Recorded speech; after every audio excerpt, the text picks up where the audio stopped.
Solomon talked about the attire of a harlot. In Proverbs chapter 7 and in verse 10, he saw a woman, he said, with the attire of a harlot. Proverbs 7:10. And somebody said there is no dress like that. What is the attire of the harlot? The attire of the harlot is the attire that markets the flesh as a good for use. Markets the flesh as a product to be exploited. Right? When you come to any organization, they market their products. In these end times, there is too much flesh marketing going on. The tighter, the better. Tight at the back, tight at the chest, tight at the sides, so that you can properly market flesh. They wear it to the disco and wear it to church. And we say God is not watching. Why do we deceive ourselves? You clap and sing for nothing and still end in hell. Do you understand? The tighter, the better is the marketing of the flesh. Instead of us advertising our spirituality, we are a generation of people advertising our carnality. See how fat my chest is. See how fat my back is. See how fat my sides are. Just take a look. Just take a look.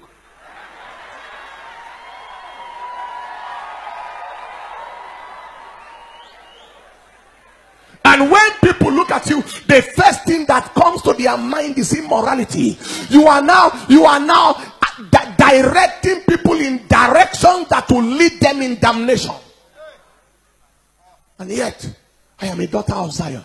I am a child of God. What happens to decency? What happened to dignity? Do you understand what I'm talking about? One of the worst things that can happen to a church person is to become a tool in the hand of Satan. Do you understand? The tragedy is that many children of God has joined the children of the devil to fulfill Satan's vision. Take your seat. Look at all the men seated here. Very rare before you will see anybody with an open chest. And even if he's not wearing a tie, his button is on the neck here. For the women is the opposite. The cleavage of the chest must be open. The things that used to be hidden in those days are now to be exposed to the damnation of the world. And we wear like that and come to church. And the challenge is that grandmothers are wearing the same thing. There is no age difference anymore. I saw a woman drawing my attention at the reception the other day. Elderly woman, wrinkle everywhere. And yet is still exposing the chest and the cleavage. I say, what a madness is this? It's a demon. It's a spirit of the age that is defiling the world and then trying to defile the church and must be resisted. Kind of God changed your life and did not change your wardrobe. When I gave my life to Christ, my wardrobe changed.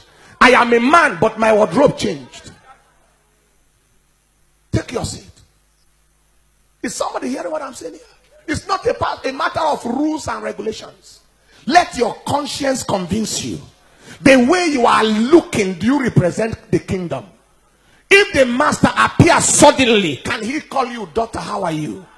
St. Augustine of old said, preach the gospel always, and when necessary, use words. You know the meaning of that?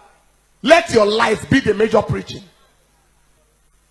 In our own village, if they see you some kind, they say, see prostitute going. In our village, if they see you some kind, the way some people appear in church now, if it was on, they say, see prostitute going. He said the same in your village. See prostitute going. You are not, they don't know where you are going. You may even be carrying Bible going to church, say, see prostitute going.